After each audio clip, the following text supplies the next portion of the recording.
You have 2 cups and a tangerine, Sometimes for you forget. example, and you put the cup over. You put one of the cups over the tangerine, and You're you thinking of the 2 girls that it's did the shell game. the shell game. Shell game. Yeah, it's 3 cups. But I yeah, finally go ahead. figured out how they did it. You squeeze the cup together and it picks up the tangerine. I need to start updating Wow, my I resume. can go back to fun characters now. Wow. Holy balls. I didn't know how they did it. Yep, that's how you do it. That's how you do it. Huh. Now let me mark my calendar. Yeah. You know what? I'm going to write that down so I remember. I can't wait. I'm going to try it. I was fooling around in the kitchen with it, Cough disappeared. and I thought, wait a minute, this is how they do that. Boom. And I'm gonna spring it on a kid tonight. I bet she'll be agog. She'll A just dog. think, wow, how'd you do that, man? You need to learn how to do the rope trick. How's the rope trick 3 work? ropes. I'll show you.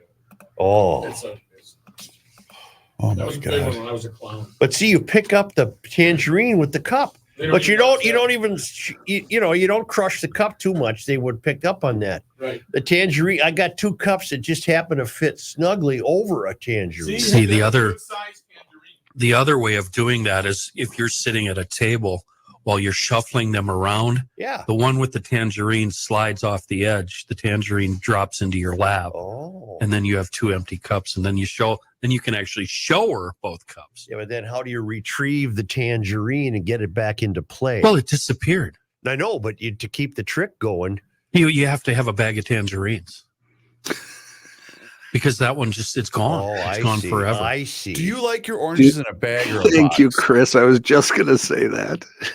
bag? I walked in one day in my early run with Garage Logic, and John was preparing to deliver the newscast, and he and Matthew were talking about the way they like their effing oranges. And I thought, I was what there. the hell? Were you I there remember too? it distinctly because I was surprised to learn that Deb would buy the tangerines that were in a bag, but then the bag was in a box, and she would always leave the box at the store. And I said, bring that box home. I want that box. Oh, they're cool boxes. Yeah, they're great boxes. And that's when I said, is this what I'm going to turn into? Yeah. Am I going to turn into one of these losers? Yes. Yes. Yes. And I The I answer have. is yes. And I Yes. have. Yes. That's the stuff that excites me now. Yep. Well, I she's going to can't Aldi wait today. Oh man, this is great. I can't wait to go home and put on a magic show. Binga banga boom. Jeez. Polly's in the God, room. I used to be cool. Wow. No, you were never cool. I was No, never you know cool. what? Chris, You never were. Yeah, really. Chris, I don't remember that. I'm sorry. It's just now that you realize that you're This not is cool. what I am. Yeah. Before you thought you were cool. And You know, weren't. every year at this time of year, We I get get too loud. seasonal depression. nope. Hello, Oh, check I 1, get 2. a variety of calendars, and I throw them away. Well, Throw now Why do you I'm throw a 'em? dummy. I need one, and I don't have one now. So I'm going to go to the credit union and get their calendar. This is a fight that I got into, a fun fight with the roommate a couple of weeks ago. I said, Calendar I- fight?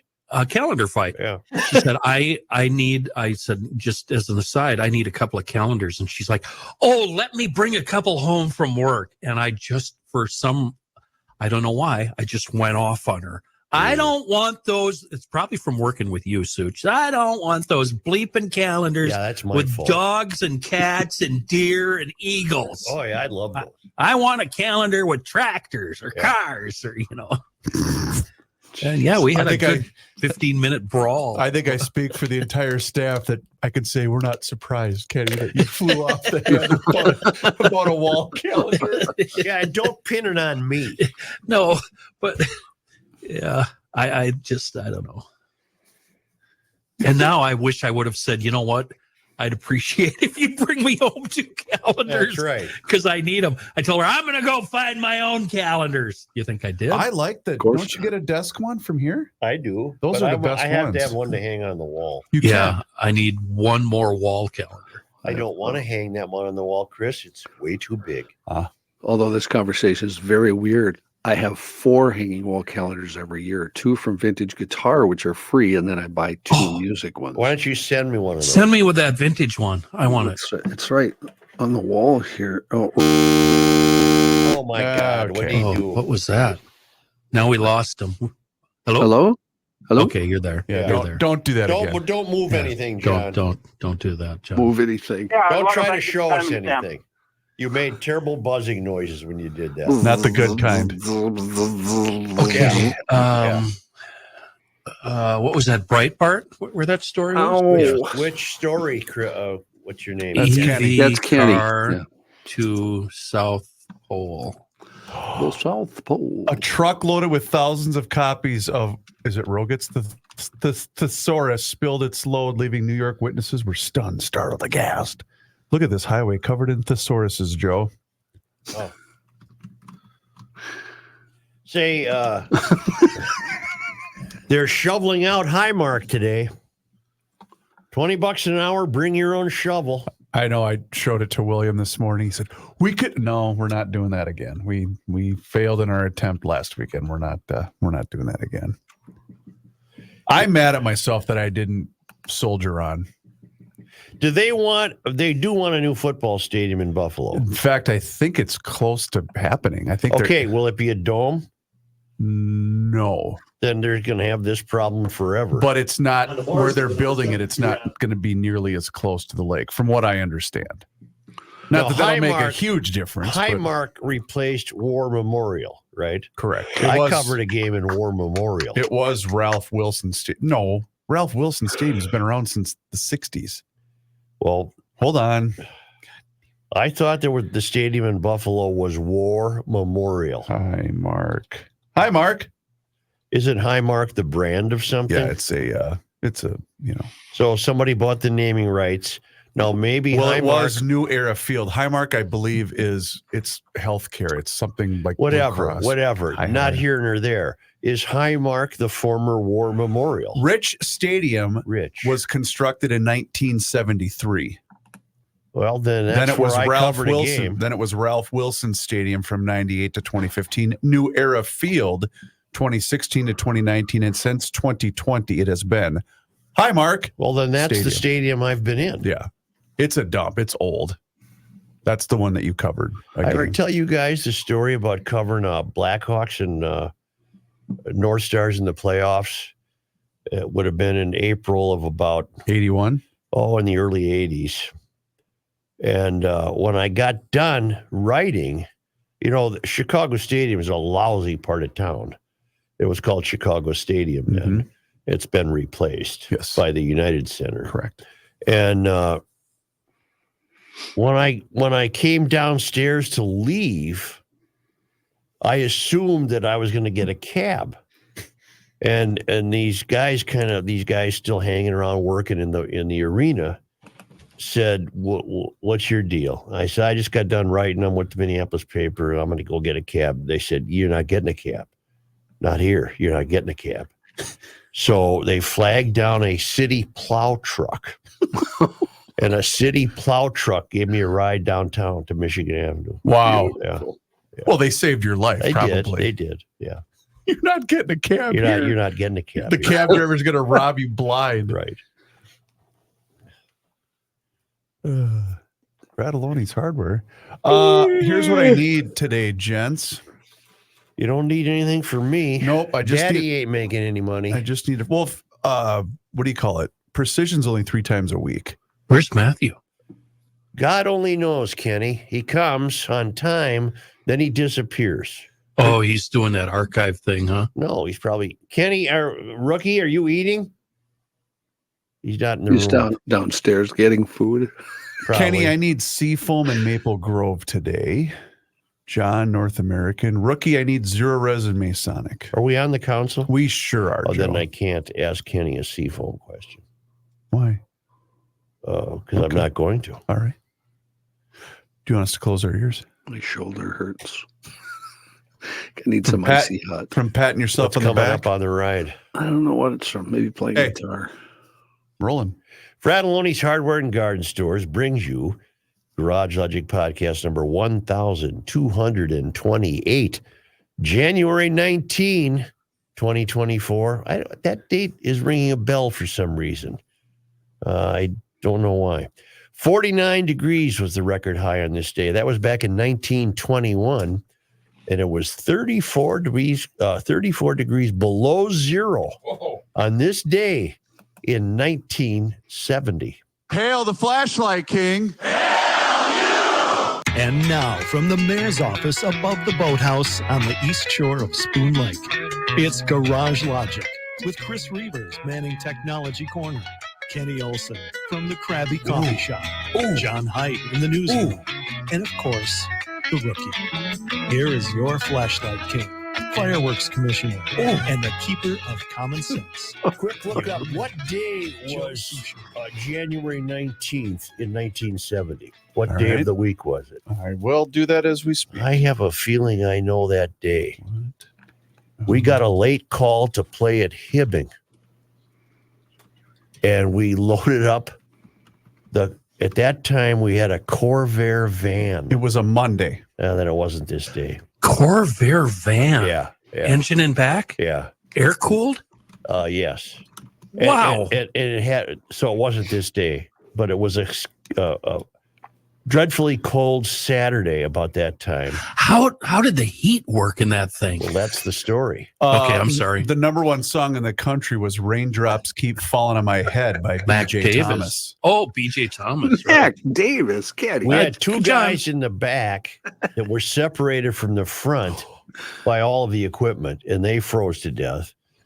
And then the two guys in front, one of whom was me, we built a fire in the ashtray. We had a fire going in the ashtray. Awesome. Earlier this week, I'm so glad you reminded me of this. A listener sent to the Garage Logic podcast Twitter account, and I retweeted it. It was a story that Rusty Gatenby did on you guys back in 1999, YouTube clip. In that 5-minute news story he did, first of all, boy, did you guys look good 25 years ago. Secondly, there was a stock photo that Rusty included of you in your band. Really? I'd never seen this photo The one before. where they're on the- You got to turn your mic up. The now. one where you're on the bridge, Okay. or you're like looking this. What You a look very dapper stern. little drummer you were. What was this something that appeared on television? It was a Channel 5 story. Yeah. I guess I don't recall. Rusty just did a thing on Garage Logic. We were just in our new studios. It was 99.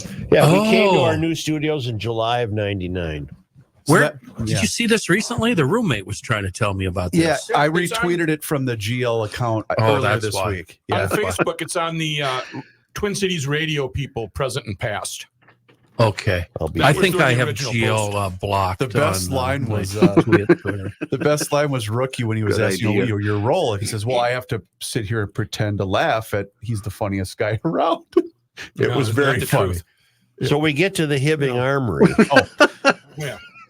and Continue on. at least one coiled up electrical cord we dropped on the floor, and it shattered like a piece of Oh, frozen licorice. Yikes. And the Hibbing Armory bailed us out with extension cords. That's the end of the story.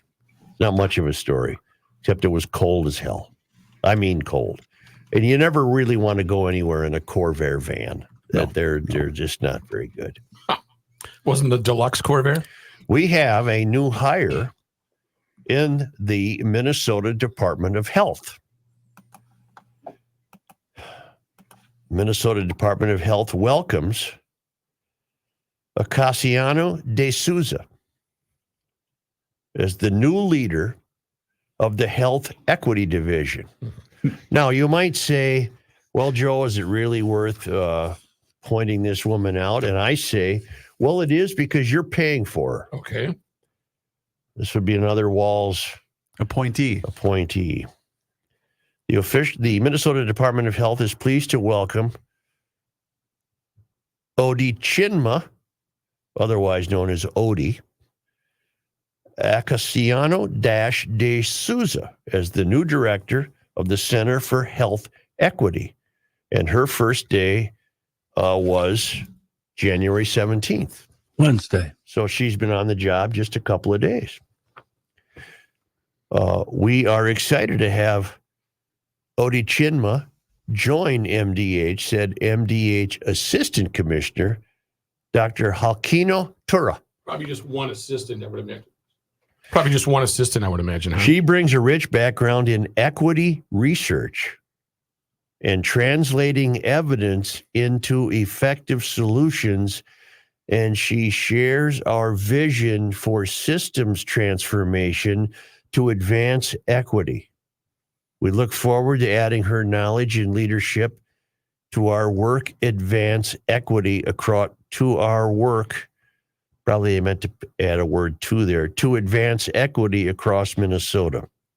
Prior to joining MDH, Acaciono de Souza worked at the Center for Anti-Racism Research for Health Equity as a project manager and research scholar. She also served as the director of operations for the Research in Color Foundation, leading efforts to support scholars who are interested in pursuing a PhD degree in economics and related fields, with the overarching goal to improve the number of underrepresented scholars within these fields. Okay. Acaciono de Souza is a PhD candidate at the University of Minnesota School of Public Health. Her research focuses on investigating structural factors that result in racial inequities in long-term services and supports, generating population-level research evidence, and working collaboratively toward translating research evidence into effective interventions at the policy level and in long-term care programs and services. As part of her academic career, Acaciono de Souza worked on state-funded projects to develop a report card system for Minnesota assisted living settings that measures residents' quality of life and satisfaction, and to identify strategies to reduce health inequities in home and community-based services through a community-led approach. Before pursuing her PhD, Acaciono de Souza worked as a program consultant at the Minnesota Department of Human Services, supporting projects focused on understanding how racial inequities and geography impacts the quality of life and quality of care for people as they age, and for people living with disabilities who receive home and community-based services. Wow. Acaciono de Souza has a Bachelor of Science degree in human biology from the University of California, San Diego, and a Master of Public Health degree from the University of Minnesota School of Public Health. When she is not working or resting. This is my favorite paragraph. Me too. Please continue. When she is not working or resting, she enjoys developing and testing new food and drink recipes, traveling to explore new cities and cuisines, visiting with family and friends, relaxing at home doing her skincare routine. Jesus Christ. Listening to some good music, reading a book, or watching a show. Let me ask you, let me pause there.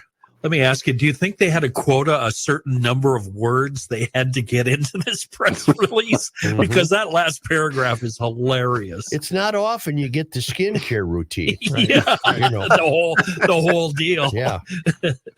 The Center for Health Equity, created in 2013 to advance health equity, has grown dramatically, I can imagine, from about a dozen staff in 2020 to approximately 50 today. Yeah, can you imagine? Recognizing this growth and the center's role in providing support and technical assistance across the agency, the executive office has elevated the Center for Health Equity to a division named the Division of Health Equity Strategy and Innovation.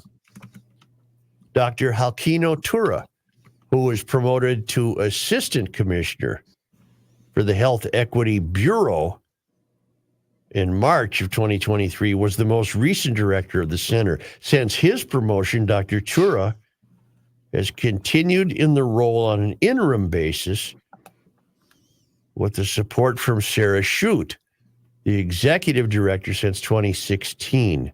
and Sarah Shute will continue in her possession as assistant director. And I have, God bless this new director of Minnesota Health, but I'm not buying one word of what I just read. Okay.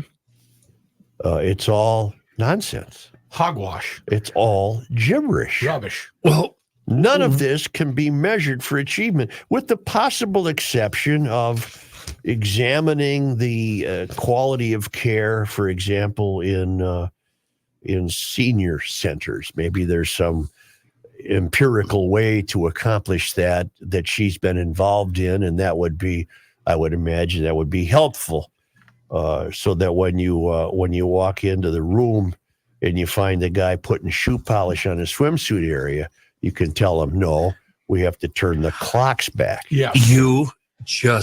I was about to go on a tirade about that very subject.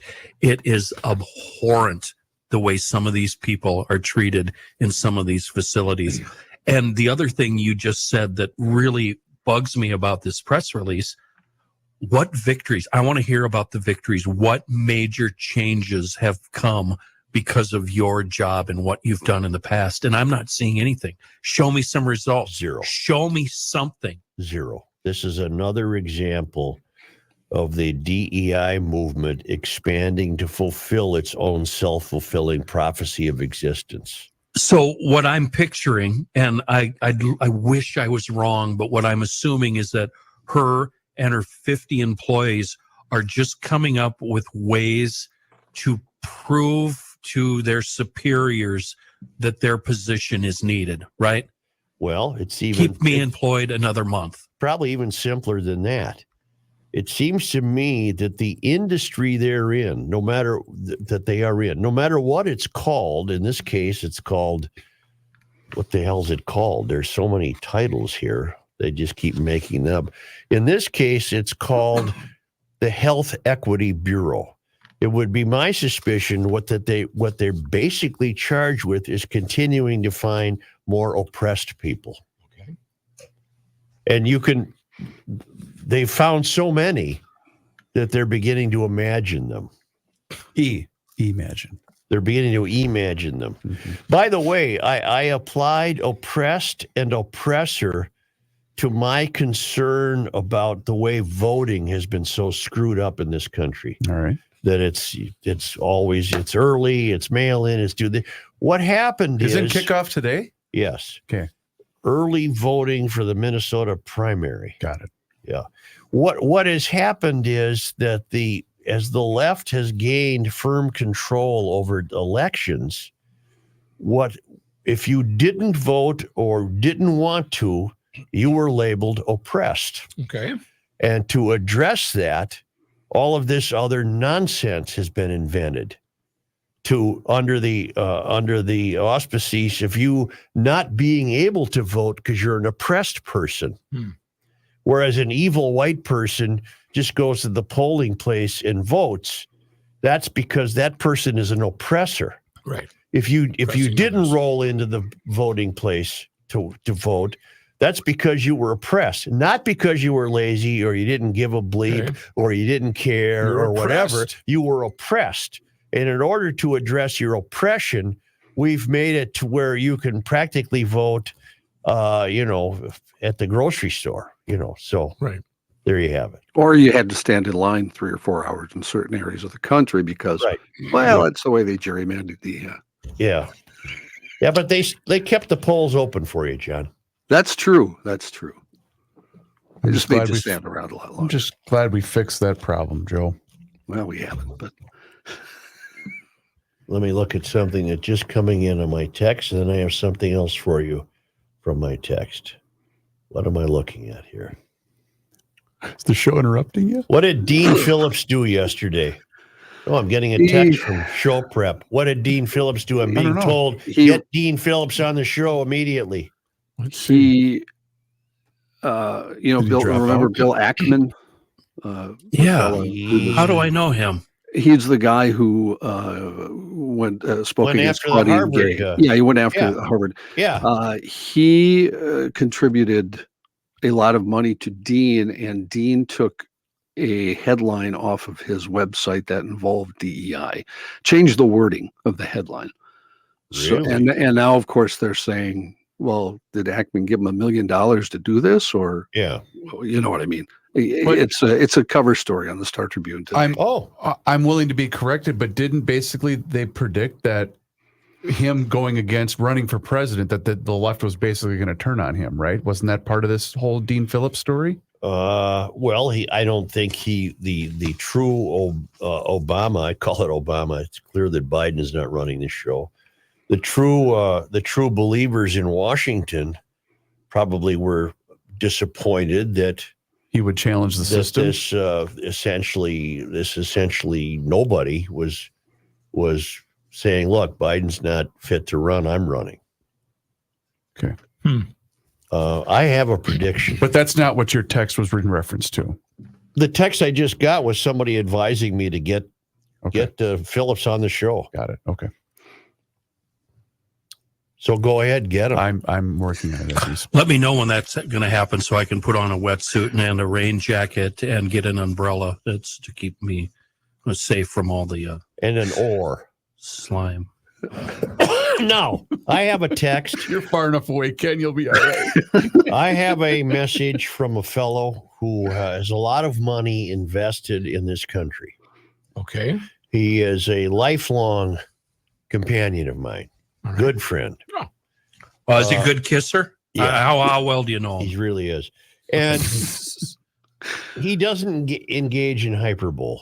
Yeah. Thank you. And I got this from him last night out of the blue. And he doesn't live in this state. He lives in California.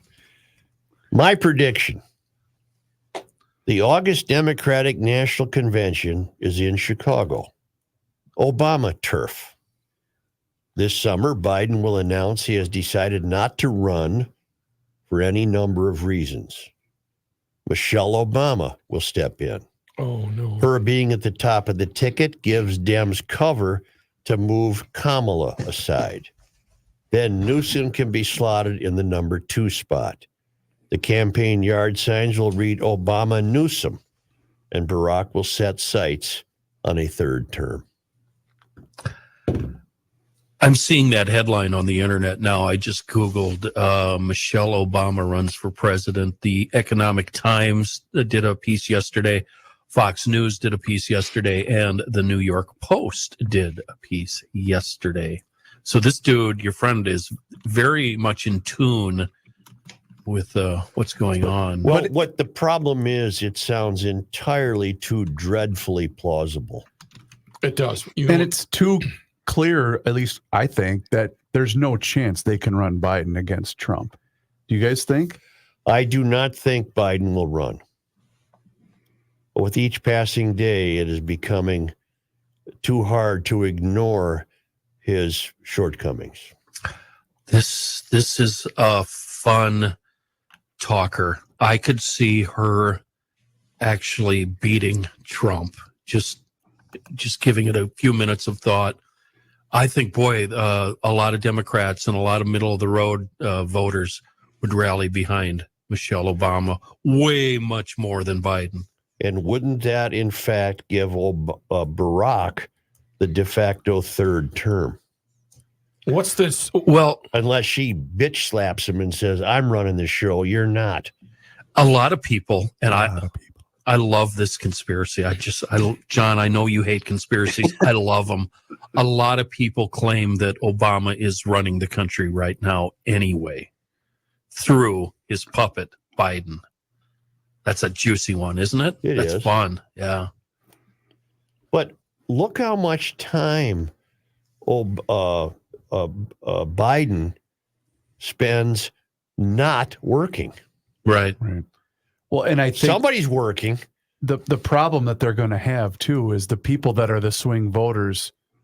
I think their number one issue, I saw a poll recently, that it's border security, and they have the Democrats have nobody to blame but themselves in that regard. Isn't this going to be a fun year? I'll say. Well, we're not going to let this go because I've got a bunch of questions. Well, Number we're one, not going to let it go, but we do have to pay the bills. Yes, I don't want to pay the bills. how's this going to be approached? She's going to have to actually hammer on Joe Biden, Right. close personal friend, Oh, are they somehow behind the scenes going to get Joe to drop out on his own? Right. If Joe drops out, nobody has to hammer on him. Right. Oh, I love this. She's not going to hammer on him. No. But I can see that it's entirely plausible that he would drop out. He is having difficulty. Right. He's having difficulty getting through the day. He's at the point where you could tell him he's still president and he wouldn't know. You just sit over there and you be president in the corner. We're going to get you some ice cream. Right. Just keep calling him Mr. President. He won't know. If you're tired of being a big number to your big national bank, check out my friends at North American Banking Company, Joe. They take the time to get to know me every single time that I go in. My location's in Roseville, but you can also see North American Banking Company at 50th in France, Hastings, Woodbury, Shoreview, and their new location in Maple Grove. Listen, they get it. They realize that there's no shortage of banking options here in the Twin Cities. So if you're tired of just being a number to your big national bank, then check out my friends at North American Banking Company. They offer the same online and mobile banking options as the other banks, but with the unparalleled service of a community bank. They are also locally owned and operated. Here's why that's a big deal. That means loan decisions are made right here in the Twin Cities. They don't send these out of state. So this helps business owners solve problems quickly and expand their business with confidence. Check them out online today, nabankco.com. That's nabankco.com to learn more. It's banking done differently. North American Banking Company, member FDIC, is an equal housing lender.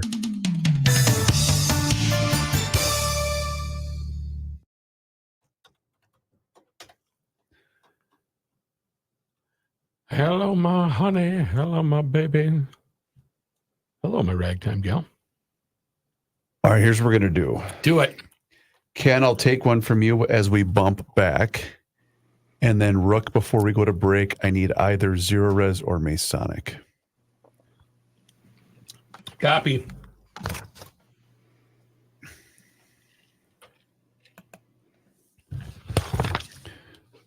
Let me know when you guys are ready. I'm ready. Are you ready? Are you ready for love? Ken, you ready? Yeah, I guess, yeah, sure. Okay. All right. Here we go. Rolling.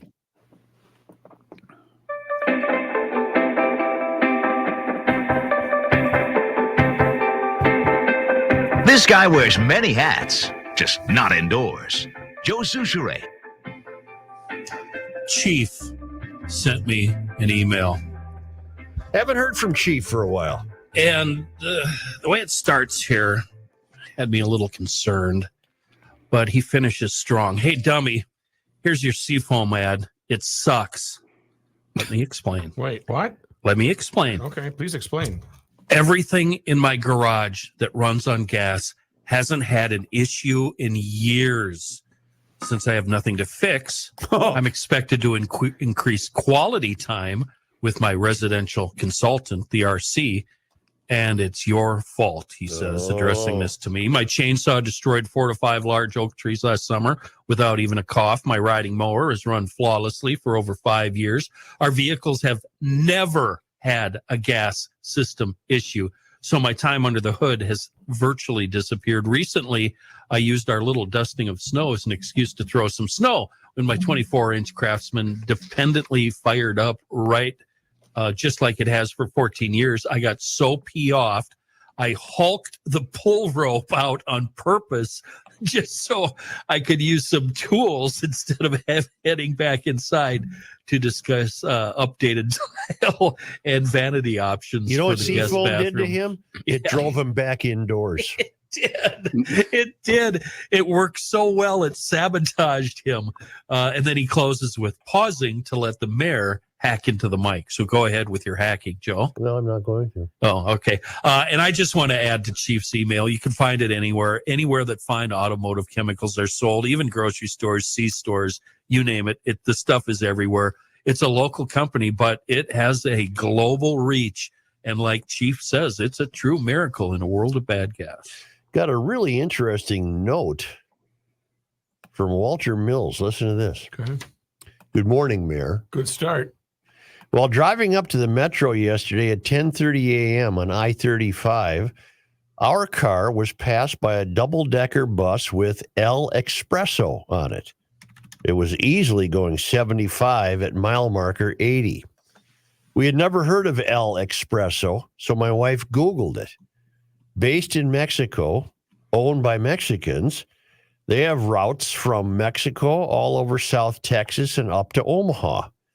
Nothing this far north, though. With our recent immigration problems on the southern border, I was wondering who was coming up here from there. Maybe a group going skiing at Lutzen. Maybe a Timberwolves game. What do you think? Walt, formerly of St. Paul. Well, we don't know was the bus full of illegals? We don't know that. Right. We can't verify that. Maybe it's very common that Mexican bus companies have routes in this country. I don't know. Mexican bus. Well, I see a guy with a chicken. Okay. Right. Yeah, and I don't see a modern bus, not the Lorenz buses, the Schmidt and Sons that are going around. What's the bus that you see? Give me a year. Well, it would be a converted school bus, and it would be from the mid '50s. Yeah, it's kind of has those small rounded windows. Yep, roof rack. Yeah, and the people on it are dusty. Their jackets and their jeans are dusty. Yes, as is the bus. Right, but a lot of them are holding chickens. Okay. Because they're eggs and poultry. Apparently taking the chicken to a new place. And when they have a bus stop, there's nothing around there. They just get out. They just get out and they open the squeaky door. Right, and there's nothing there. They just stand on the side of the road. How about when Bussy fires up the bus again? What? Lot of smoke. Big cough. Big cough. A lot of smoke. We're on the same page. Right. There are El Expresso routes in Minnesota, oddly enough. There you have it. Very strange to me, but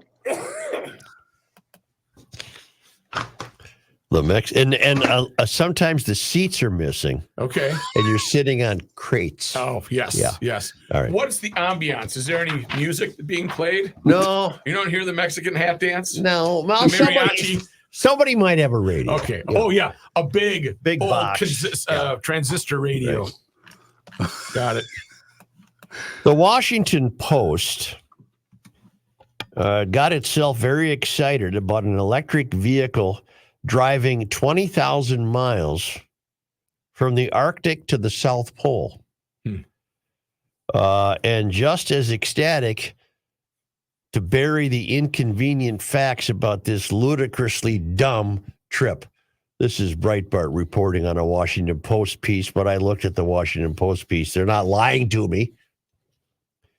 They drove from the Arctic to the South Pole in an electric car, says the headline from from the Post. Scottish adventurers Chris and Julie Ramsey wanted to prove their electric SUV was as rugged and reliable as a conventional car. To do it, they decided to take it on the drive, the Post wrote. That drive started in March in the frozen waters of the Arctic Circle near the North Pole. Really? It ended in December, about 9 months, and approximately 20,000 miles later at the South Pole in Antarctica. Wow. The couple hoped their feat could inspire other adventurers and any consumers considering electric vehicles, the Post wrote. We could have failed at any moment for whatever reason, and you just don't know. What's it say what here? You're gonna get. You just don't know if you're going to make it, Julie Ramsey told the Washington Post. It just proves that EVs can go the distance. Yes, but as it's pointed out here, that seems like a long time to go 20,000 miles, Joe Souchere. It really does. Plus, the EVs are currently stuck in what is far from the coldest weather in Chicago. Certainly can go the distance. Who wouldn't want to purchase a battery-powered car capable of driving 20,000 miles in 9 months? Well, let's do some math. 80 miles a day. Oh, yikes. Wow. That's an hour. What is that? An hour of driving, basically. 80 miles a day. Jeez. As they continued Too south, much time on my hands. as they continued south through Calgary, Alberta, and Vancouver before entering Washington State, the couple said they faced another challenge: unreliable charging stations. The Ramseys praised the size and coverage of the electric vehicle charging network in the U.S., but said they often encountered stations across the country that weren't working. Okay. What a disappointment that would have been. They did stop to sightsee. Excuse me, I feel better than I sound. Mm-hmm. You sure? The Ramseys stopped to sightsee, but spent much of their time on the road nervously watching their speed and battery levels. Well, it doesn't sound like it was a very relaxing tour. No. Before the trip, they partnered with an energy company, NLX, to arrange the installation of more than 20 new electric vehicle charging stations in countries including Chile, Peru, Ecuador, and Colombia. Oh, my word. Oh, wow. So they had to cheat just to get the 80 miles a day. The Post wants us to believe this is the equivalent of Charles Lindbergh's historic nonstop flight from New York to Paris. Well, it's not. What Lindbergh accomplished improved travel, sped it up, and made it more convenient than it was before, when the only way to cross the Atlantic was on an ocean voyage. EVs do not improve travel. EVs are a step back in convenience, stress levels, and speed. Driving an EV from the Arctic to the South Pole is more like Lindbergh paddling a canoe across the Atlantic. Great job, Lindy. All right, now I know what critics are going to say, so I'll address that in a moment. It's like these stupid high-speed trains. Hey, you can travel from LA to Frisco in 2 hours. Well, that's not progress. I can now do that in an airplane without spending $1 trillion tax dollars. An EV that allows you to unplug at home, make your daily commute, and then plug back in at home, that makes sense if you live in a warm climate. An EV for anything is nothing more than an invitation to stress, breakdowns, and inconvenience. Okay, let me add to this. If and I don't know why this would be true. I don't know why technology will continue to favor EVs. But let's assume that it will. Okay. Let's assume that smart guys working for Musk and smart guys working for Hyundai and whatever, they're still sold on the idea that this is the way to go. It leaves many questions unanswered. To build them, you still need power. And to have power, you're going to still need coal and oil and natural gas. Okay. You're going to need steel plants and on and on and on and on. But let's say they still want to do this. Will the day come when you can travel from the Arctic to the Antarctic in, 10 days? Sure, probably. Okay. I mean, the day probably will come if the world sells itself in the belief that EVs are the way to go. Well, then isn't it just a matter of time before the EV will be charging itself as it drives down the road on electric rails sunk into the pavement? I mean, there's going to be a million ways the EVs will fulfill their futuristic fantasy. That'll happen eventually. But not in your lifetime. Well, maybe we can rely on the Met Council to build us a light rail line from one pole to the other. Yeah. But at what cost? When they're finally successful. Well, to me, the cost is ridiculous. It's the guy who wrote this Breitbart piece has a good point, John Nolte. You want to build a high-speed rail between LA and Frisco. It's going to cost you $1 trillion.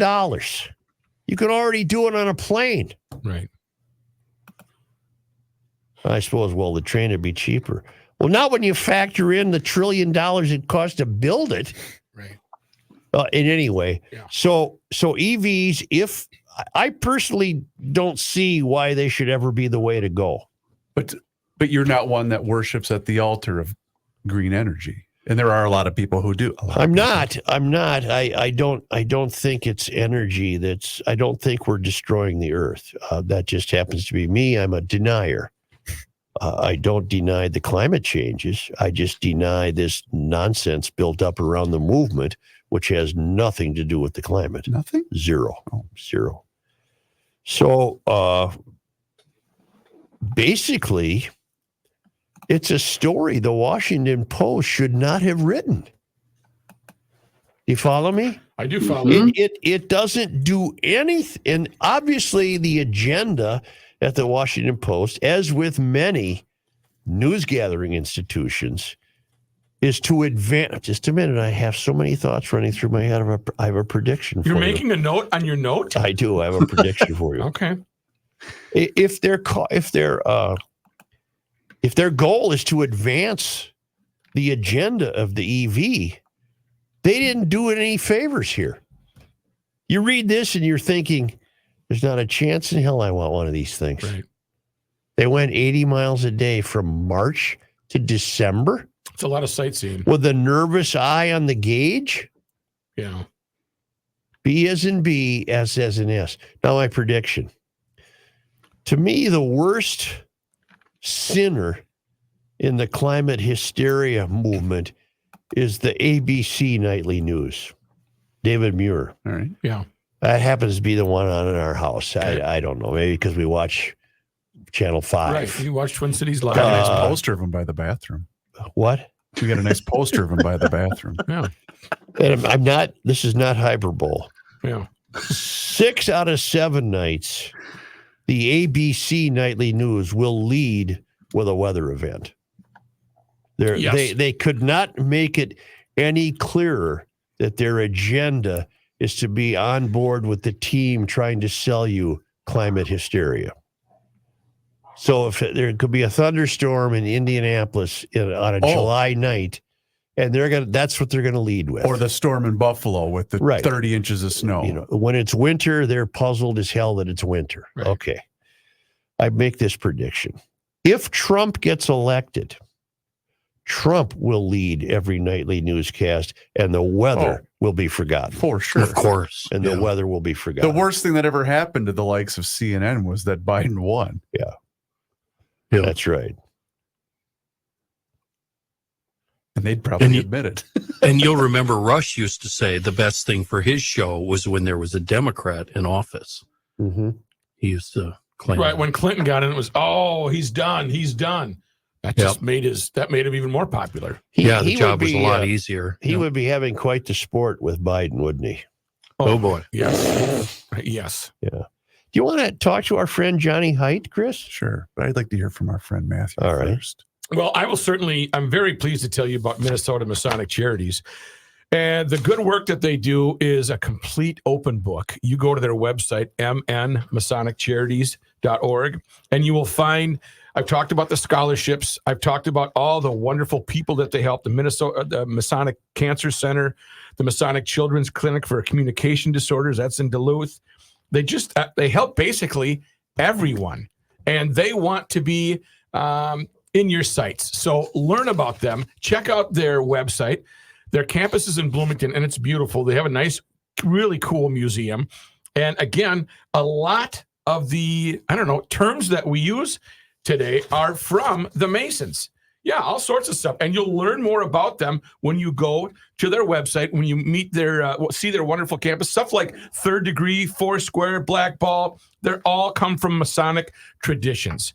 So forget about the funny handshakes, the secret meetings. They are an open book, and they invite you to their website, mnmasoniccharities.org, because they want you to learn more about them. So you might even lend a hand, mnmasoniccharities.org.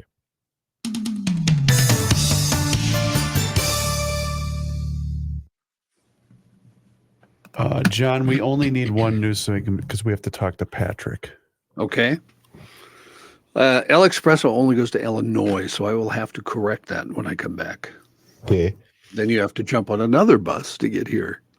The mega bus. How do you like the Dallas cheerleaders are complaining because the Packers trash talked them during the game? I didn't see that. That makes me root even more for Green Bay. Well, yeah. What's the matter, Chris? No, I saw the story and I just thought, why would you Why would you trash talk? Well, I don't want to say what I really want to say. Well, we don't know what the Packers said. It might have been terribly hilarious. I'm going to keep my mouth shut. They were feeling, the team, I can speak for the team, quite disrespected going in because everybody said they're too young. John, it has nothing to do with the. It has. Nothing I think I know where you're. Does it have to do with undefeated? No, well, kind of, but I'm just going to keep my mouth shut because whatever I say is only going to get me into trouble. 2:45 a.m. Are you ready? 2:45 a.m. this morning. Hey, Matt, what's up, sir? How you doing? Quick question for you. How do I start a podcast? Does it cost to start one? Oh, if so, are there free ways to do it? If it's not the best service for someone like me who doesn't know bleep. Thomas.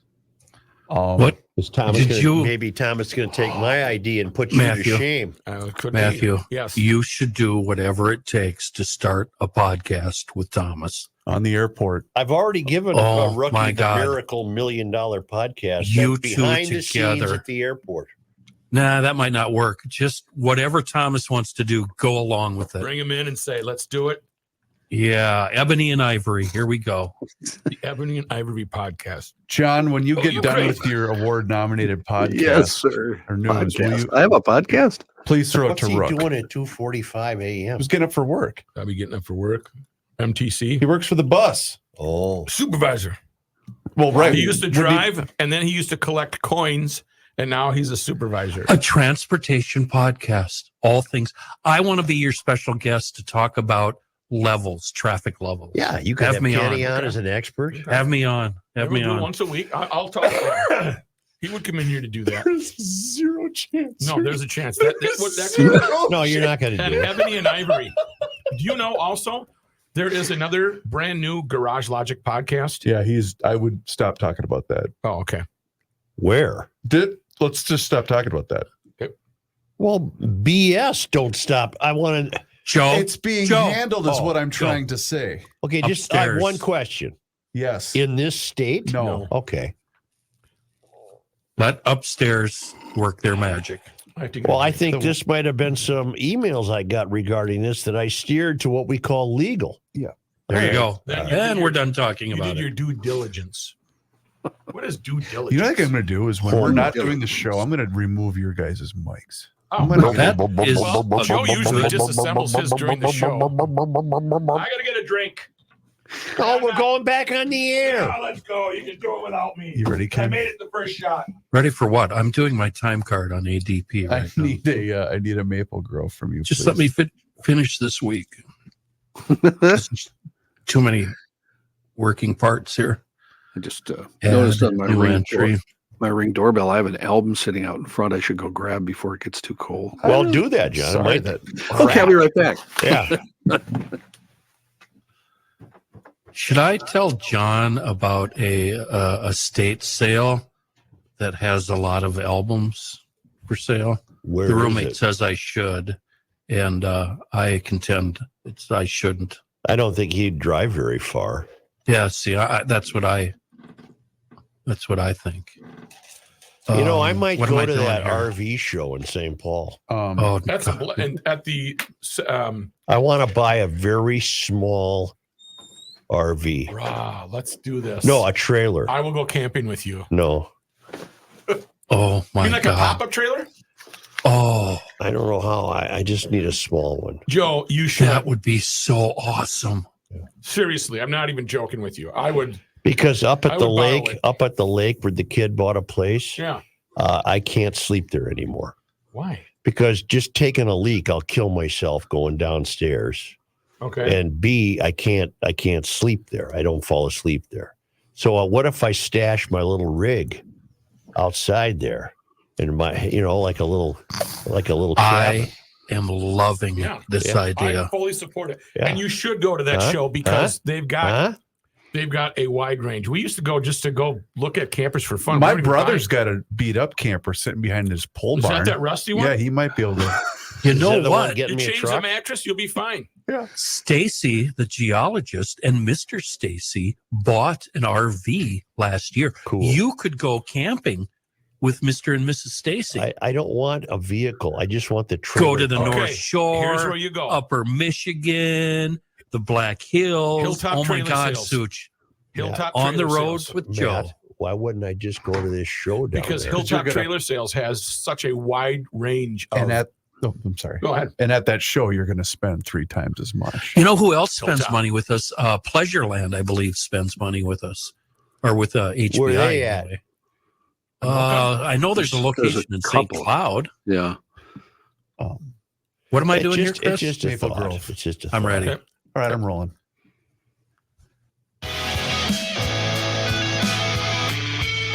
Here's a man who spends hours in hardware stores, sifting through the nuts and bolts of life. Joe Souchere. Winter whiteout sale continues at Maple Grove Lock and Safe, saving up to $700 on select white Liberty safes. Guard those treasures with the best in American-made security. Treasures like the keys for your brand new travel trailer that you're going to tour the world with. Yeah, put those keys in there. Keep them safe. The Maple Grove Lock and Safe Winter Whiteout Sale features exclusive savings on premium Liberty safes. Act fast. Secure these. Secure your own peace of mind this season with the best fire protection you can possibly get in this country of the United States of America, which, by the way, is where these safes are made with fully transferable lifetime warranties, professional delivery, installation. It's all available from Rich. He's our guy at Maple Grove Lock and Safe.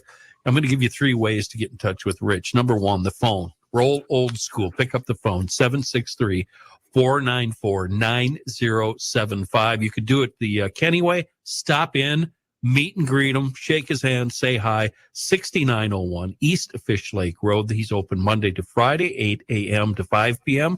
And you can see this $700 savings deal on the World Wide Web, maplegrovelockandsafe.com. Here's John Height. Thank you, Joe. This update brought to you by North American Banking Company. Before I start the update, I must correct myself. I jumped the gun on El Expresso. I saw a bus that went from Austin, Texas to Minneapolis. However, El Expresso only goes to Illinois. Then you'd have to switch buses to a different company. The party bus. Yep. The furthest north El Expresso comes, it appears, is Illinois. Well, in your defense, you don't ride a bus, but if you did. If I did. I'm going El Expresso. You forgot the horn. In the news, St. Louis Park High School not holding part of class. the end. God. St. Louis Park High School not holding class today after 2 fights broke out at the school yesterday. According to a post on the school's website, a fight involving 2 groups of students erupted at the end of the school day. Later, adults who did not work at the school but knew about the earlier fight got involved in another altercation. St. Louis Park staff and police intervened to broke up the later fight, and 2 adults at that time were arrested. Some students and staff suffered scrapes and bruises. No major injuries reported. It's unclear whether any weapons were involved. The school said, "We are actively gathering information and working closely with law enforcement to understand the full scope of these incidents, including whether or not the incidents were racially motivated." St. Louis Park High School will be closed today for classes and activities, including the girls' basketball game and sports practices, while staff investigates. All other schools in the district will hold classes as usual. The school said it will have counselors on hand for students and will have additional layers of safety come next week. John, do you have the gun discharging story in a St. Paul school? It's my next story, actually. Thank you. Thank you. A 30-year-old man accidentally shot himself in the leg while playing basketball Thursday night at Como Park Elementary School, according to St. Paul Police. Officers were called to the school at about 5:45, found the man with a gunshot wound to the leg. He was brought to the hospital. It was a parent night happening at the school, and the man was playing basketball while carrying the handgun on his body, according to police. Investigators said the gun was not holstered and went off, shooting him in the lower leg. Nobody else injured in the incident. Police say the man did not have a valid permit to carry a gun. I'm reading the man reportedly had a valid permit to carry a gun. Really? Yeah, that's if? from the WCCO website. Where'd you get your story? This one's from the KSTP website. Okay, I don't know if we don't know then. One says yes, the other says no. When the investigation is completed, it'll be forwarded to the Ramsey County Attorney's Office, which will decide whether or not he'll be charged with anything. I got a question. Yeah. Are you taking quite a risk to play basketball with a loaded handgun on your person? Not willing to take that unnecessary risk. What if you fell down or you got bumped into and it went off? Or especially with one in the chamber. Yeah. Are you trying to suggest that a gentleman that was going to go play basketball with a loaded gun might not have been thinking clearly? That's what I'm suggesting. Interesting. And plus, it's an open house. Yeah.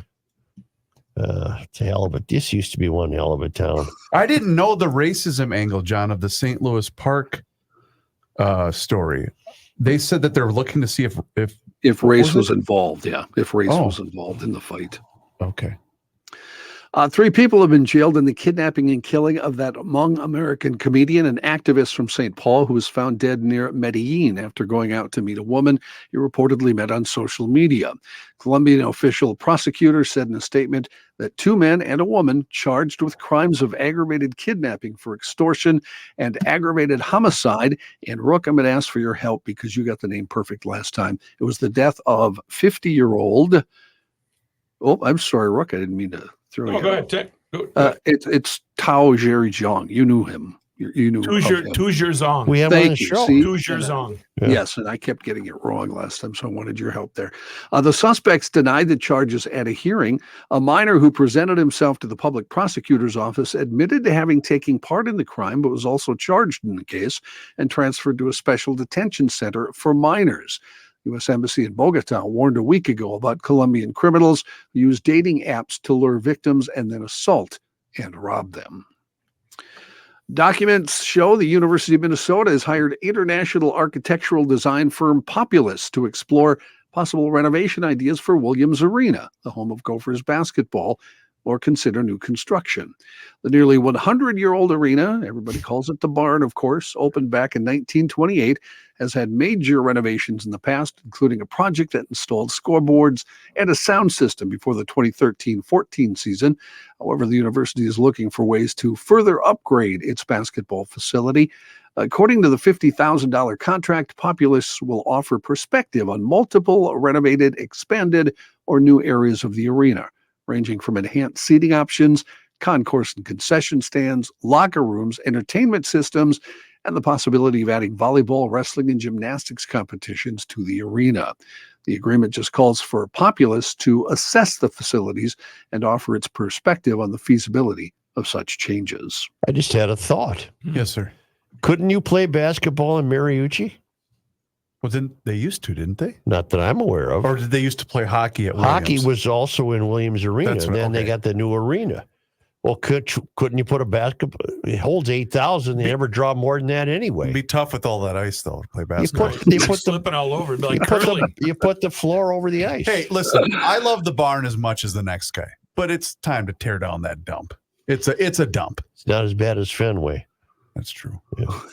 Remember when that emailer ripped you for ripping Fenway? I don't care. It's a dump. It's one of the worst ballparks I've ever been in my life.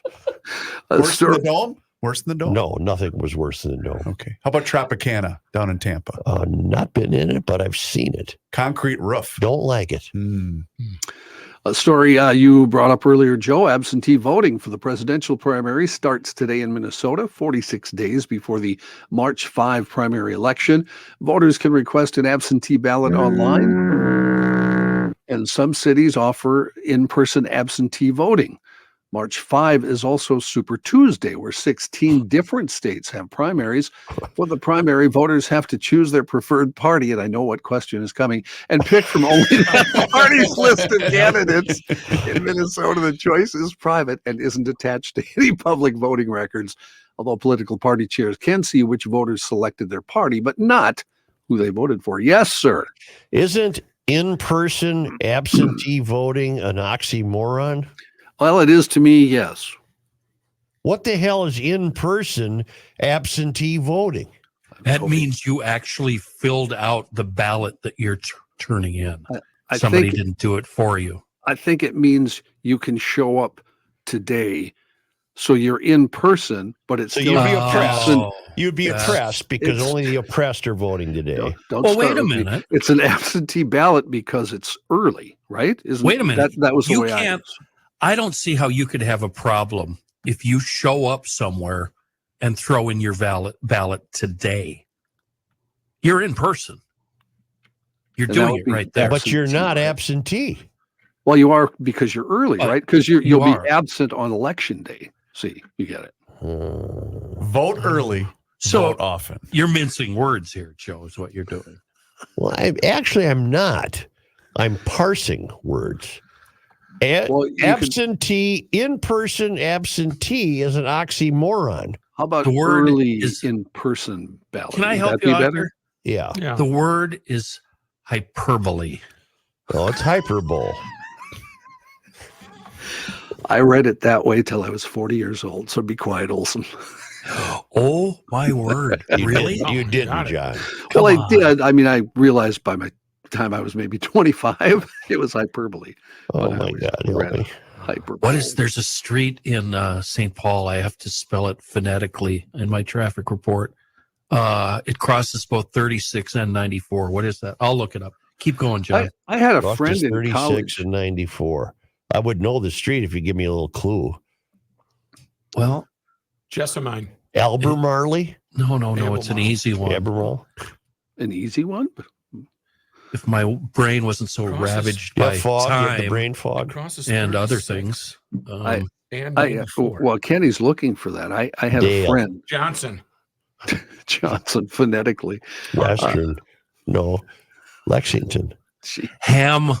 Hamline. Hamline. If I just write Hamline, I'll pronounce it every single time. Hamline. It's Hamlin. Oh, it's not Hamline. It's, Why is it that though? It's Because Hamlin. The E in the word makes the I. No, sound out. the ham line is aisle 5 at Grunhofer's. Right. That's the ham Right. line. Oh. So, Joe, in my reports to myself, I write HAMLYNN. Good So for I you. say it You Hamlin. say it correctly. Yeah. John. I had a friend up until I haven't talked to him in years, but in our 20s, he was still saying Arkansas for Arkansas. Really? And he said it's just the way he learned it. And he wasn't changing. I know someone who up until recently always called it Illinois. Illinois. And Oh, that's now my her, favorite. A lot of people do And now that. her 2 sons do it as well. And he's mocking her. And I don't know where they got that idea from. You know that yesterday at the Dad. airport, I came across His Holiness Abun Matthias I, the 6th Patriarch and Catholicos of Ethiopia, the Pope of the. There ain't no such thing as the Pope Well, of Ethiopia. it's the equivalent. Was he it's a the red equivalent. hat? Is he a cardinal? No, he's That's not a not- cardinal. It's the Ethiopian Orthodox Isn't- Tewahedo Church, and the airport was crazy. Huh. Why? And he just hopped in. His Pope mobile was just a black Suburban. That sounds like an Eddie Murphy movie, The Pope of I see Ethiopia. the hat. Listen, you're not gonna believe. I'm gonna show Joe here.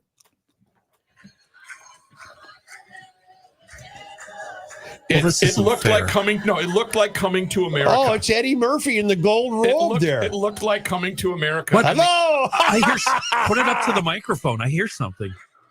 Up to the mic. Oh wow!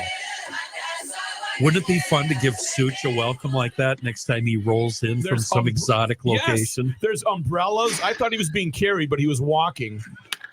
But Let's he's got do the that big beard. next time Joe goes on vacation. Let's get all the jailers. Was he to go out coming to or the going? airport. He was arriving, so he's in town right now. Doing what, I Probably wonder? cruising Lake Street. Yeah. In other news, Congress sent President Biden a short-term spending bill yesterday that would avert a looming partial government shutdown and fund federal agencies into March.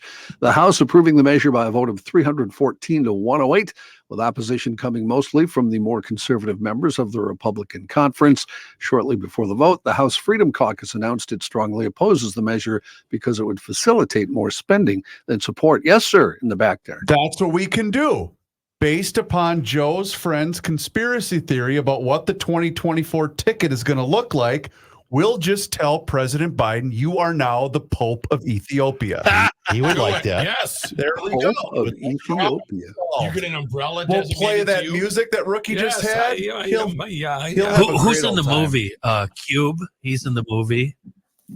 Who else? Who else do we have? Oh, Chris Rock will be in the movie. Sure. How about the guy that now has the silver teeth? Kanye, he should be in there.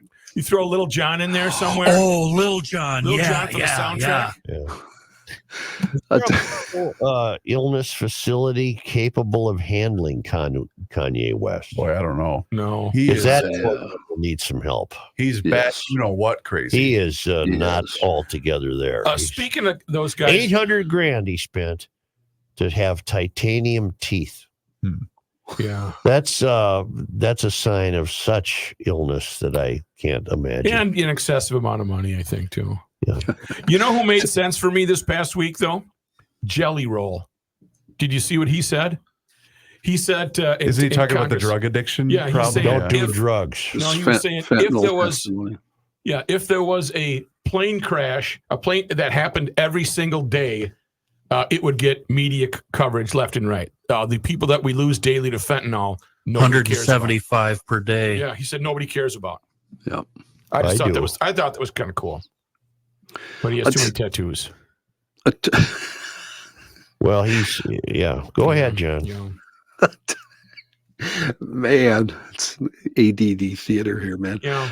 Top NATO military official is warning civilians must prepare for an all-out war with Russia in the next 20 years. This fellow is Admiral Rob Bauer with NATO. He said, while armed forces are primed for the outbreak of war, private citizens need to be ready for the conflict. That would require wholesale changes in their lives. Large numbers of civilians would need to be mobilized in case of the outbreak of war in governments. He said, we have to realize it's not a given that we are at peace, and that's why NATO forces are preparing for conflict with Russia. Admiral Bauer is a Dutch naval officer who's chairman of NATO's military committee. He praised Sweden for asking all of its citizens to brace for war ahead of that country formally joining the alliance. You want to go get Pat? Sure. Or is John? Sure. Yeah, we could do that. Are you cool with that, John? Yeah, yeah. Sure. That was smooth. Years of experience led to that transition. He's in the Hall of Fame. Wow. Oh, I've got a lot to learn from you, my friend. take this newscast and use it as what not to do in radio or podcast. I looked at the clock and That's Rabbit. That's exactly the way Roy Findon trained us, right, Kenny? Right, exactly. He'd be so proud. Yes. You guys finally made it. We really did. And you know what? It's wonderful that Roy taught me how to project my voice, use my optimum pitch when I'm talking about a client. And I'm talking about Zero Res right now. And you're going to hear a very professional ad about Zero Res because I was trained with the greatest, Roy Findon at Brown Institute. And I'll tell you what about Zero Res. I thought he was a weather guy. He was, and then he had a long career of training I did not budding know that. broadcasters. I did not know that. And he's a huge listener to your show. Wonderful. So thanks again, Roy. Zero Res of Minnesota. They started with Garage Logic. He so many was a years ago. listener until this. He was. Yeah, sorry, Roy. Didn't mean to disappoint you again. I'll work on that D+ you gave me. The Zero Res Gotta Love It guarantee makes it easy to get what you pay for. Zero Res stands behind every cleaning. They've been in my home. They have cleaned the carpets. They have cleaned the upholstery. I want you to give them a call. I'll give you the number in a minute, but I want you to know about them. The DIYers, their stuff is not strong enough. So go with something that's safe and effective. That's Zero Res. 4.9 rating on Google, 17,000 reviews. And again, the Gotta Love It guarantee. 3 rooms, 0 resified. This is the rookie special, starting at just $119. And don't forget, dirt and dander hiding in your air ducts this month takes $75 off when you get your air ducts Zero Res clean. Call right now. Number as promised, 952-ZEROREZ. Or go online to zeroresminnesota.com and let them know. You got to tell them that you want the rookie special. Spelled forward or backwards, it's easy to remember because it's spelled the same.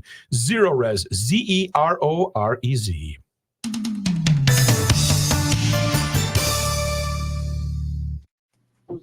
Ray Findon. Brown Institute, Roy Findon. So Mike what? I've Kronforce. always wondered, seriously, do you sit at a little desk with a fake microphone and pretend you're on the radio, or what? No, they've got a bunch of studios there.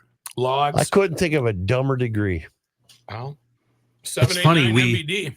Kyle and I talked at length about your lack of respect for the craft of doing radio, and how, boy, I shouldn't say this to your face, Yeah, go ahead. You're and all how in now. that lack of respect is what led to your success. Absolutely. You don't think it's by design, you moron? He's been faking it every last 30 years. No, Patrick's is not. No. Patrick's is the real deal. That's natural. Yeah, That's Patrick's is natural. Kenny, what was your line about that? About In the early sports talk? days, Joe, you couldn't care less. You didn't have any respect or knowledge for doing the job. And at some point that changed. It was a paycheck, I think, that changed everything. Well, So when I started working for you, you were gloriously awful, and it was absolutely a thing of beauty. right, but you're being terribly Too uncharitable. kind. Oh. Well, that's It what I wasn't do. because I didn't have any respect. It's because I was never formally taught anything. Right. So, We really weren't either. right.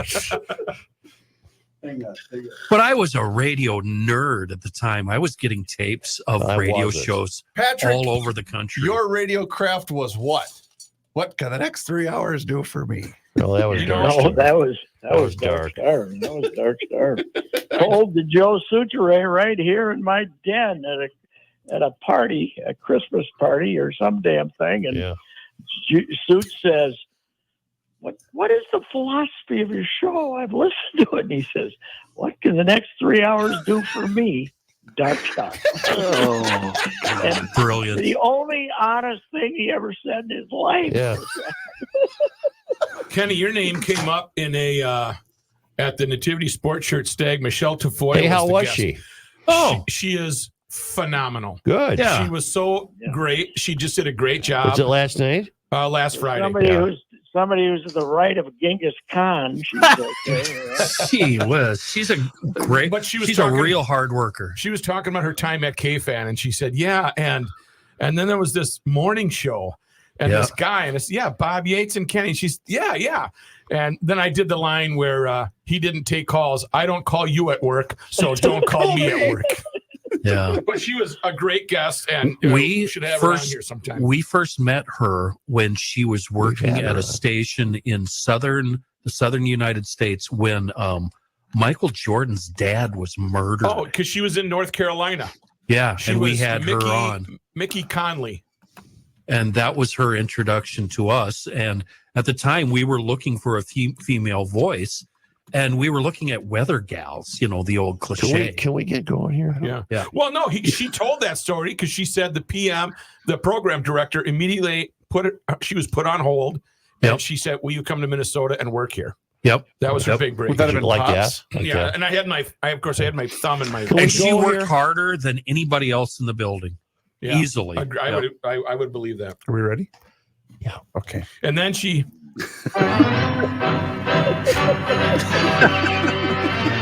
One time at band camp. Got a racing giggle. Hey, Pat. Yes, sir.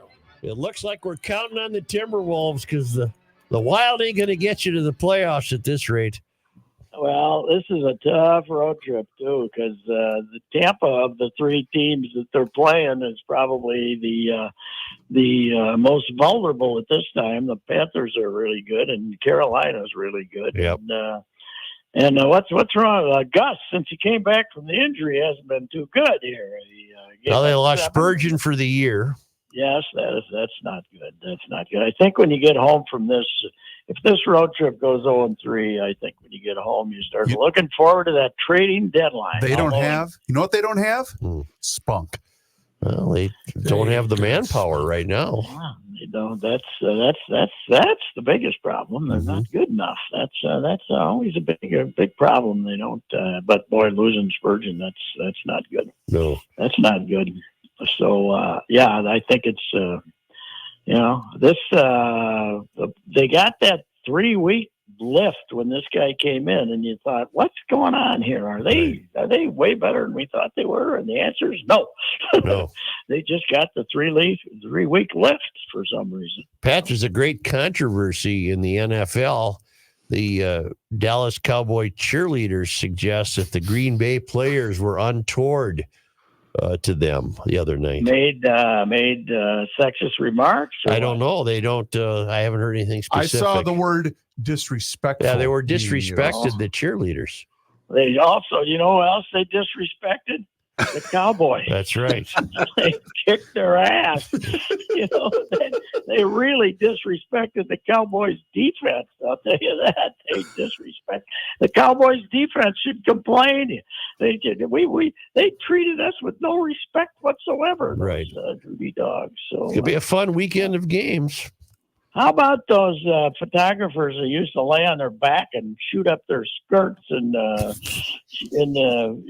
the telecast before when we were rampant sexist with the cowgirls? Did we worry about that? That was the upskirt portion of the pregame show. Yes, right.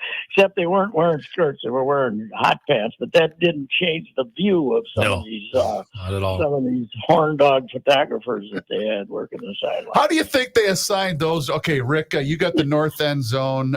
You've got the bird's eye view, Jerry. You got the other sideline over there with the Vikings. I'll take the Cowgirls over. Remember the Vikings cheerleaders? Do you remember what they were called?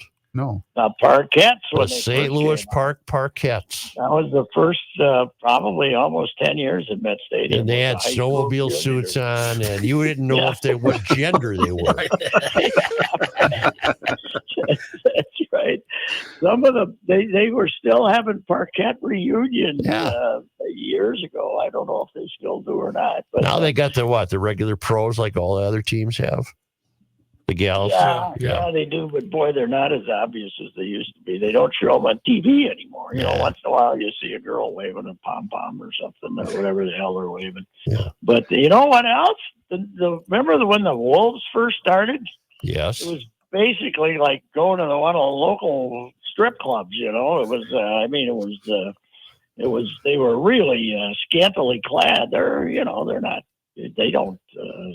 They got outfits now. They got clothes on. Outfits. It's a little different. So we've kind of toned that whole thing down. So your Gopher basketball team didn't do it. No, we are very mad. I didn't watch, but we're very mad at the officials. We thought we got hosed by the officials, as we always do. Yeah. Did I mention this to you? The fact that the officiating conspiracy has gotten so bad that our dance team got robbed by the refs in the jazz category of the national dance. I heard that we had a controversy. Yeah, we won the overall, but we didn't win the jazz. Right. We had a routine that blew the doors off Ohio State. But they gave it to Ohio State, so we're mad at the refs and dance too. Damn it! Yep. Yeah. What else is new? I want to bring Lois Krinky back. The Faribault plagiarizer, though. My gal Lois. Oh God, I love that. That was the greatest story. Who's I had over 900 comments. That was they supposedly stole a routine from some outfit in Utah. Can't prove it. Won the state title. And the other 5 teams wouldn't shake hands with them. Big controversy. The other 5 teams ended up like not having they had to miss half of the next season or something. Right? Well, even though Lois did step down shortly thereafter, it's a lot of unfounded allegations, in my opinion. Well, I, of course, knowing a lot about it, wrote a blog defending the non-sportsmen, the ones who wouldn't shake hands with the cheating plagiarizers from Faribault. and I got 900 and some comments, which was a record. But then I looked, and it's like 12 people calling each other names. Basically, what Patrick did was he took a bunch of firecrackers and threw it inside a hornet's nest and then stood around and watched what happened. That was one of the biggest weeks for internet hits in the history of the Star Trombone. Wow. Because of the lowest controversy. Everything written on it got hundreds of looks. It was unbelievable. What a great scandal that was. That was fantastic. What else is going on? I got a question, Joe. Last week, every time you turned on the football playoffs, you were told that it's Super Wild Card Weekend, right? Right. Now it's divisional weekend, but we don't have what happened to the Super. Well, the Super part's gone because we already had that. This is I know. Yeah. But, I mean, what the hell? Not quite as Super Divisional Round weekend. No, you can't. We don't do that. I'm rooting for Packers Lions, aren't you? I got to look at something here. Yes. I am rooting for a Green Bay Buffalo Super Bowl so that the city of Las Vegas burns to the ground. That's what I'm rooting for. You know, I just send out this notice to the hookers, you know. Yes, you can make hundreds of thousands of dollars that weekend, but these guys are going to be from Green Bay and Buffalo. Right. You really want it. In other words, there's going to be 40,000 guys built like me. Do you really want? Yeah, but you've already advised the hooker crowd they got to get in shape. No, they do have to get in shape. There's no doubt. 50 isn't too late once the NFL comes. Let's do these real quick. They're coming out of retirement. Houston and Baltimore. I'll take Baltimore. How you doing? I think so. Yes. I didn't know what you were doing there. General, who are you taking? General? Green Bay at Frisco. I'd love to see Green Bay, but I doubt it. Yeah, I doubt it too. And then Sunday, you got Tampa Bay at Detroit. I love Detroit. I think they have a chance. I think that after 60-some years of ineptitude, that's going to catch up with the Packers, and this mediocre Tampa Bay team is going to beat them because their defense is. You mean the Lions? You mean the Lions? The Lions are going to get beat. Yeah, all right. I think Tampa Bay is going to beat them. Yeah. Kansas City and Buffalo, toss up to me. I can't. The Bills are going to win. Kansas City's not that good. Kansas City's not that good. Patrick Mahomes' first road game in the playoffs. First ever road game? First ever road game. Yep. And Buffalo is very excited to be welcoming Taylor to their city. Yep. Okay. She will be there. Apparently. Right? Apparently. So Minnesota remains the only place that Taylor hates. That's right. She hates us. She does. Even though 130,000 of you people bought tickets for her. Including the mayor. That's right. Including the mayor. The mayor what was the tab again? We don't want to discuss that, Pat. What's this wee stuff, Kemosabe? Yeah. When you gave them the 5,000, did you just tell them to keep the change? Yeah. Well, and you know what? And I got a deal. I got a deal. You got the bad cold, buddy. You sound like Racy Boys. No, I feel great. I just don't sound that good. Yeah, well, you had the vid, man. Yeah, I'm over the hump, baby. You don't look that good either. Oh, don't start this BS. I'll talk to you Monday. One quick question. Yeah. Mike wants to know, I asked you off the air, is Joe going to make it as a first ballot Hall of Famer? It's looking like it. Yes, it's looking like it. And here's the good news. I didn't get my ballot, so I waited and waited because the mail was so late. And then I said I didn't get my ballot, and they sent me another ballot. My real number is number 5. They sent me number 396. I filled it out last week, put it in priority mail. They told me it'd be there last Saturday. I got an email yesterday saying my ballot they hadn't seen my ballot, so I wasn't going to get the vote. And then this morning I got an email saying, we got your ballot. It counted. Because I was very fearful Joe would miss by one vote. Oh, my God. They would all blame me. Why didn't you vote, you idiot? Just like Pedro didn't win, what was it? Because of Lavelle, you would have cost Joe the Hall of Fame. MVP. Yeah. George King and Lavelle didn't vote for him for MVP. George King out of principle, Lavelle because he forgot.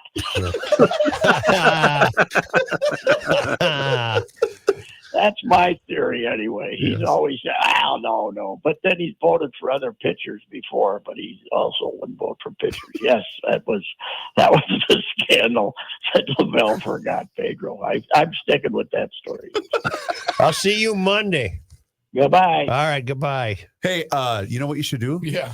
Since the calendar has flipped, give yourself the gift of new water in 2024. First, get on the schedule. I'm talking about Hofferman Water and Connecticut. Joe wants to know where you can buy water. Well, I've got the place. Joe, call 612-895-2440. That's the number to get on the schedule to have them come out for that free water analysis.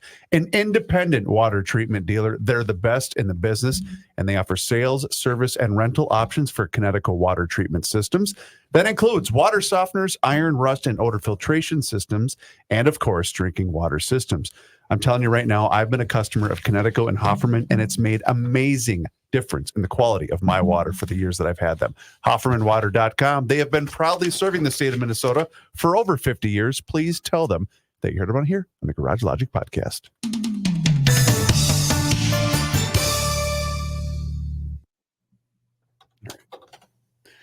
Now we need a scramble. Yeah. John, did you see the Sports Illustrated story? I did. I had that. Holy what happened? They're laying off their entire staff, basically. Pretty much closing up shop, it sounds like. What happened? I didn't know Sports Illustrated still existed. Well, they're pretty much only online. Yeah.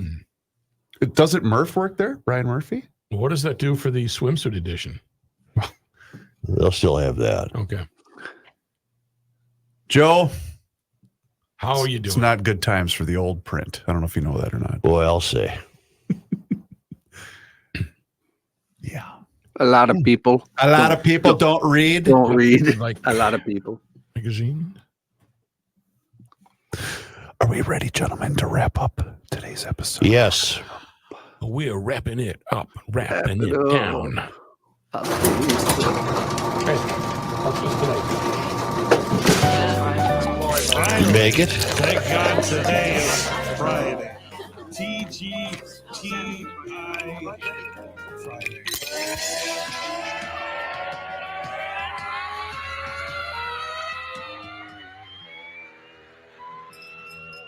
It's the scramble. For the longest time, we have followed the running career of Janice Boorman, Yes. the smoking marathon runner, Yes. only to discover that in China, there is also a smoking marathon runner, Uncle Chen. Oh. And he chain smokes his way through the marathon. You got to be kidding me. But he's been disqualified because he sullied the field. You're not supposed to go out there and smoke on the track, as they say. So he was disqualified for smoking on the track. And you know what he did? Uncle Chen, he finished just 5 minutes slower than his finish 2 years ago. He finished in 3:28. What did the winner? Chain smoking. Wow. What did the winner? What was the winner's time? I don't even How know. far off the lead was he? Not that far. But it's China. Why? What difference does it make if you smoke or not? The air is terrible, you know. So he's done this in 3:28 while he's on the way on the route. He's lighting up all the time. I can't. That would really slow you down. Isn't It's that hard amazing? to run and light up. Well, I used to be able to do it on my bicycle. I would ride as soon as I got down to Nicollet Mall, way down at the end there by Loring Park. I'd light up a heater and slowly cruise up the Nicollet Mall. Boy, did that make people mad. Oof. I mean, how could you not root for Uncle Chen? Right. There were Well, pictures of him 100%. lighting up, walking. Here he is. You got the heater You going. have the scratchy, smoky voice. And it doesn't take him days to finish the way it does Janice Boorman. No, I don't think Janice runs. I think she walks. She waddles. Walks briskly. Well, the controversy started with his wife, Leanne, who was, I know, filming. Here we Oh, go. she was the Leanne restaurateur. Chen? Yeah, There she we was go. the restaurateur. His name is Holy Fook. See, for I running. see. I can go for a good egg roll That's right good now. stuff. I tried, Jordy. What are you going to do? Next to the Speaking king. of Jordy, wait a minute. Speaking of Jordy, migrants without proper identification may apparently opt out of being photographed by the TSA upon entry at Miami International Airport. Jordy wants to know if you, Rook, got the briefing on that memo. I did, but it's been embargoed here at MSP Airport for about a week. Embargoed? I can't. I have been briefed, but we're not allowed to talk about specifics. I see. Yes, the photography, the lens. Quite a scandal. Yes. Only because they come What to about? us. Thank you. Just wait a second, Joe. What about other topics that maybe say Such has brought up during the show? Are you allowed to talk about those and add? Let's not get greedy. Slow down. I really need to maintain my composure, number one. But Yeah. I have a long history of being Why is he a looking into the go-to camera? guy. I'm looking at the camera over here. And I just He is. Yeah. need to make sure you guys give me the respect that I command. I'll give you a wide berth, man. I'll You let know, you be you. Right here, do whatever you want on GL, but the airport, I pretty much run. You it. know I will do whatever it takes to Run it. support you. Yeah. Only. Thank you, Kenny. Yeah, man. Only because they come to us all the way from Lake Las Vegas, Nevada, from the traveling linemen. Yes. What do you have, Joe? Well, it was on this day, I believe today is January 19th. Wow. in 1836, 6 students attended the opening of the Lake Harriet Mission School for the Dakota, founded by the Reverend Jebediah D. Stevens. The school was sponsored by the Presbyterian Missions Board and taught by the founder's niece, Lucy C. Stevens, in a cabin built by Gideon H. and Samuel W. Pond. So a little early 1800 nepotism there, huh? On this day, 119. in 1862, seeing battle for the first time and suffering 45 casualties, the 2nd Minnesota Volunteer Infantry Regiment played a key role in the Union victory at Logan's Crossroads, Kentucky. On this day, Jan 19. in 1928, Danon Katagiri Roshi was born in Osaka, Japan. A Zen Buddhist abbot and teacher, Roshi would move to Minnesota in December 1972 and found the Minnesota Zen Meditation Center located in Minneapolis near Lake Calhoun. Because I ain't saying beta make a ska. But I don't know how. And finally, on this day, one of my favorites. Yeah. On this day, January 19th. in 1935, Natalie Hedren was born. Oh, Tippy. Tippy. Tippy, the birds. Tipster. Well, it says Natalie. It's Nathalie. What would that be? Nathalie? Yeah, That it's isn't how you still- spell Natalie, is it? Were they doodling back there? Is that a foghorn? Tippy Hedren, who later starred in The Birds, of course, Alfred Hitchcock, was born in New Ulm. And she was, I still have a crush on her. I think she's a good looking gal. Ah, she wasn't hard on the ice. She's still alive, Joe. You could still, meet up with her. You never know. Well, How old is she? well, she was born in 1935, Matt. We do have a discrepancy, though, because Wikipedia has her being born in 1930 on this day. So Well, I don't care about that. She's either I go 89 or 94. I go with the traveling linemen. You know, on this day, the Wizard of Oz is officially 84 years old. If real? Dorothy were to encounter men with no brains, heart, or courage, she wouldn't be in Oz. She'd be in D.C. Whoa. Isn't that fun? I thought you were going to say Garage Logic. Yeah. Wow. Close was call. that a Babylon B thing, Chris? Yeah. No. It Thank wasn't. you, GLers. Thank you much to all of you. I know. And don't forget, if you can't get enough of Garage Logic, join the thousands of GLers who have found us on YouTube. All you got to do is just search for Garage Logic Podcast and subscribe for daily content, including behind-the-scenes content, full segments, and video shorts. And yes, it's free. All you got to do, Garage Logic Podcast on YouTube. Weekend Cha? Yeah, let's do it. Super chop.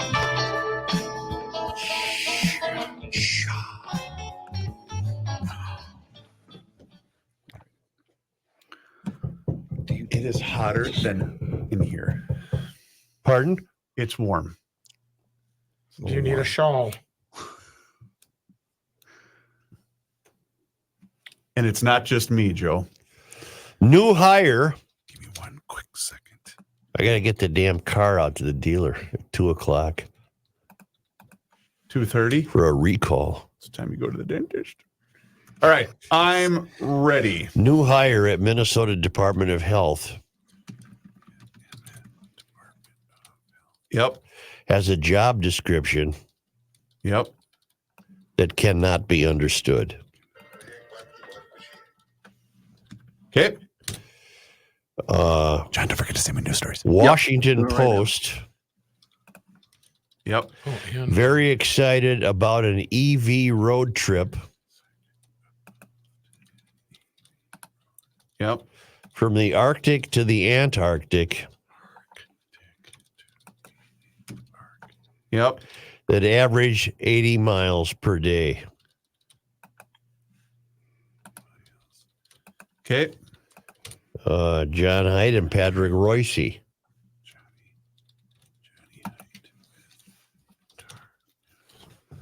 Oops. John, did you go get the album? I did. It's right What here in was front it? of me. It's the Ed Bickert trio. Ed Bickert was a phenomenal jazz guitarist. He's dead now. Was he a monster? And he was a monster. Actually. It's sealed, John. so it's very rare. So. I see. I got in a fist fight last night with the roommate because she wants me to tell you about some sort of estate sale in the Twin Cities that has a lot of LPs. It was my contention that you would not drive to wherever this estate sale was. I might. You never know. Although I've kind of come to the conclusion I've restocked all the LP stuff I want to get. Although you never know. If there's jazz, I'd love to go. But that was a very wishy-washy answer. Do I What's give you that, Kenny? Do I bother getting the information or not?